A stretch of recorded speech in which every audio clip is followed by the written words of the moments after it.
Sepertinya bisa dimulai dengan pertanyaan yang pertama. Sinten monggo.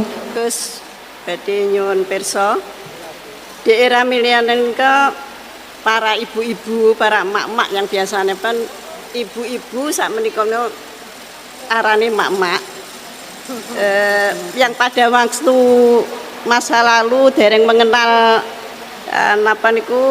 dereng mengenal dan memahami perkembangan ilmu pengetahuan dan teknologi seperti saat sekarang, kadang-kadang merasa bingung. Ibu-ibu merasa bingung menghadapi tantangan pendidikan di masa sekarang ini. Peserta didik sekarang dituntut paham dan bisa mengoperasikan perangkat multimedia sosial supaya tidak tertinggal oleh perkembangan pendidikan yang sekarang ini perkembangannya sangat pesat. Sementara di sisi lain banyak informasi kurang mendidik yang bersumber dari perangkat multimedia tersebut. Ngeten Gus, ibu-ibu menika kadang-kadang bingung. Santri menika kan boten pareng beto HP. Tapi sekarang niku pendidikan memerlukan kita harus pakai HP. Nah, yang ibu-ibu itu mau mengikuti itu sudah kadang-kadang sininya sudah tidak nyambung. Diwarai WA mawon kadang-kadang mboten sakit. Nah, mungkin kalau santri itu sudah mengunci HP-nya, kita tidak ngerti ini bagaimana caranya kalau dikunci, jadi tidak bisa. Terus bagaimana Gus caranya kita itu bisa mengarahkan anak-anak sehingga anak-anak itu walaupun pakai HP bisa bisa mempergunakan dengan sebaik-baiknya.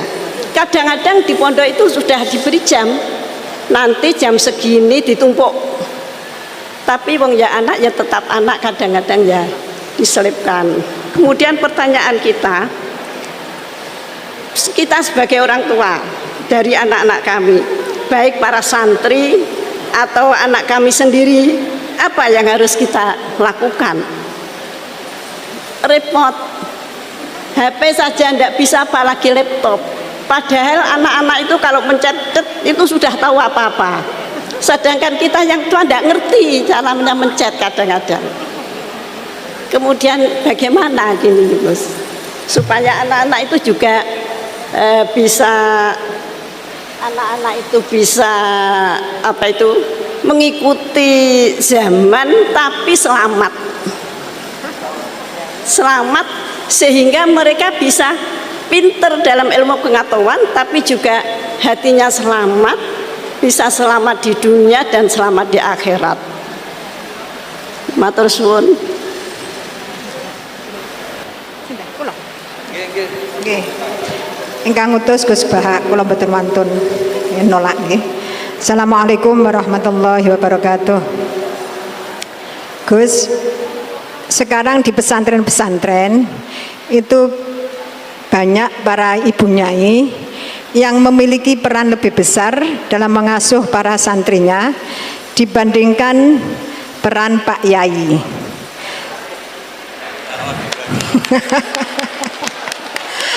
Tapi ketika ada ibu nyai yang namanya tercantum sebagai pengasuh, masih banyak masyarakat yang memandang tabu ini Gus, atau tidak etis.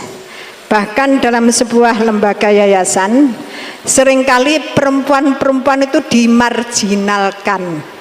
Padahal perempuan itu kalau diberi kesempatan luar biasa Gus, laki-laki kalah semuanya. Kadang pendapatnya itu tidak dihiraukan, meskipun sebenarnya bagus. Dan ini loh Gus, saya minta keadilannya Gus. Dalam menyikapi kenyataan seperti ini, kita sebagai kaum emak-emak itu harus bagaimana? Saya menuntut keadilan Gus dari Pak Yai, dari panjenengan. Terima kasih. Assalamualaikum warahmatullahi wabarakatuh. Ya nanti yang ikut jawab Bu Gubernur ini kan masa mau jadi pemimpin tidak mau jawab problemnya. Udah datang pakai helikopter, ada pertanyaan nggak mau jawab. Saya ini ganjarannya sudah terlalu banyak, 5:30 sudah datang, nanti diminta ikut meletakkan batu pertama ya. Oke. Terus begini Bu Nyai Nur Iskandar ya. Jadi saya punya cerita dari Bapak, juga cerita ini pernah ngendikan Mbah Mun. Ada filosofi ilmiah yang nggak bisa diganggu gugat. Ini harus kita camkan. Misalnya begini, al-insan abdul ihsan. Manusia itu pasti mudah diperbudak atau dikalahkan oleh kebaikan. Singkat cerita, ada seorang kiai waroi zuhud, di rumah nggak ada TV, nggak ada HP, nggak ada motor. Saking inginnya anak itu nggak terkontaminasi TV, nggak terkontaminasi HP, juga nggak sering keluyuran ada motor. Tapi apa yang terjadi? Anaknya ini malah pertama punya HP atau memakai HP dipinjemin temannya. Kebetulan temannya itu tidak sholat. Pertama naik motor juga dipinjemin orangnya yang nggak sholat. Pertama tahu TV juga di tetangga, komunitas keluarga yang tidak sholat. Sehingga perasaan anak ini hanya punya utang jasa sama orang yang tidak sholat. Lama-lama kenangannya apa? Ternyata orang yang tidak sholat itu lebih manusiawi ketimbang yang sholat. Singkat cerita anak ini akhirnya nggak sholat. Ketika anaknya itu nggak sholat, orang tuanya itu coro Jawan itu tobat, minta maaf sama bapak, sama saya. Era kiai saya minta, karena melihat Mbah Maimun itu di rumahnya ya ada TV, bapak saya di rumah ada TV, juga ada motor. Ketika sowan, walhasil intinya diceritain kenapa banyak kiai alim yang longgar, di rumah ada TV, ada HP, ada motor. Ternyata karena jangan sampai anak kita pertama merasa utang jasa itu sama orang lain. Nah, kalau orang lain ini yang orang nggak bener bisa berabe kan.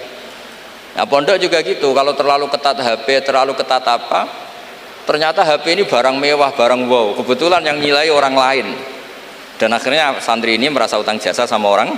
Nah ya kalau orang lain ini tepaan orang soleh, kalau enggak, makanya ibu-ibu juga situ, senyum tuh barang mewah, ternyata bapak-bapak kenangannya sama bakul kopi, tidak sama istrinya.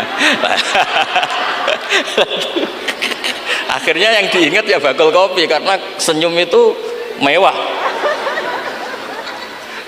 Ini sekaligus jawab pertanyaan yang enak, minta keadilan.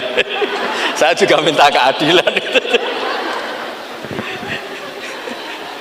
Ya itu sudah komplit, jawaban itu sudah. Pokoknya kita kondisikan al-insan abdul ihsan.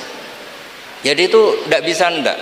Makanya ngelola anak-anak itu ya harus hati-hati, ngelola istri, ngelola suami, ngelola komunitas masyarakat. Kenapa kiai itu harus dermawan? Kenapa orang baik harus dermawan? Kalau yang dermawan orang fasik, pasti orang fasik ini yang punya pengaruh, karena al-insan abdul ihsan. Makanya ini kembali lagi ke kitab Ar-Risalah tadi. Saya berkali-kali kalau ngaji bilang, tasodaku walau bitolkoti wajin. Kamu disuruh sodako meskipun senyum. Senyum itu dalam fikih formal dikatakan sunnat. Tapi dalam konteks sudah kompetisi itu bisa wajib. Di rumah nggak pernah ada senyum, di warung kopi ada senyum terus. Kira-kira menang mana? Sama, ketemu preman disuguhi kopi senyum, sowan kiai diamu itok. Akhirnya masyarakat mau ke preman karena di sini lebih dimanusiakan ketimbang kalau sowan kiai dimarah-marahin tok. Akhirnya konsep Nabi tolkoti wajin tidak lagi kita katakan sunnah tapi wajib. Makanya berarti ibu-ibu senyum sama suaminya wajib. Tapi kalau disenyumin terus ya wong lanang ya dablek itu dikira gak pernah salah. Berarti marah juga. Ya sudah, tidak usah diwajibkan, sudah dilakukan, alhamdulillah. Jadi menurut saya ngadepi fenomena sosial apapun kita harus punya kaidah ilmiah yang permanen, yaitu al-insan abdul ihsan. Semuanya fikih, semuanya solusi, semuanya teori itu pasti kembali ke situ. Kalau kita lebih menarik karena ihsan kita, pasti orang ke kita. Tapi kalau kita jeblok secara sosial, ya dibayangkan Allah itu walau kunta fadlur lidal qalbi lan faddu min hauli. Kalau seorang pemimpin itu kok wangkot, angkuh, tidak simpatik, pasti lan faddu min khaliq, pasti orang itu bubar. Jadi itu jawaban umum, tapi insya Allah menjadi solusi untuk ngelola anak kita. Saya sampai sekarang itu ya biasa ngedusi anak saya, jalan-jalan sama anak saya, supaya utang jasanya anak itu sama orang tuanya. Istri saya itu keluarga Sidogiri, itu saya pernah bilang kalau anak saya minta uang jajan meskipun saya tidur agar dibangunin oleh anak saya. Kata istri saya kan yaitu nanti melatih tidak sopan. Tapi akhirnya saya beri penjelasan secara ilmiah, yang wajib jajan anak itu orang tuanya, jangan sampai ganggu mbak-mbak atau kangkang, sehingga korbannya ya harus saya, bukan orang lain. Jadi kita harus kadang-kadang lebih bicara ilmu ketimbang akhlak. Apa artinya anak kita berakhlak sama orang tua, tapi anak kita pas mau jajan ngel-ngel orang lain. Nah, hal-hal seperti itu supaya apa? Anak kita punya kenangan, saya bisa jajan karena bapak saya bisa jajan karena dituruti bapak saya. Tapi kalau kenangannya sama tetangga, dan kebetulan tetangga kita misalnya kurang baik, maka nurutnya sama tetangga yang kurang baik ini. Jadi ini menurut saya ini karena masalah ijtihad. Neng anak boleh gak setuju ya, karena ini masalah ijtihad.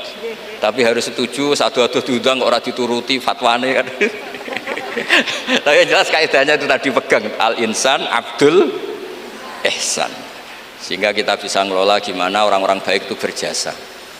Makanya ngendikane Rasulullah SAW masyhur itu, inna hadatin irtadaituhu li nafsi wala yusliha li hadatini illa sakha wa husnul khuluq. Agama ini sudah final, cuma yang bisa mengawal agama ini hanya dua, yaitu dermawan dan husnul khuluq. Jangan sampai orang lain yang nggak benar lebih berempati, lebih dermawan, sementara yang soleh kurang dermawan atau kurang empati, sehingga kompetisinya orang soleh ini kalah. Ya saya kira demikian. Ini mohon terakhir, mohon assalamualaikum warahmatullahi wabarakatuh.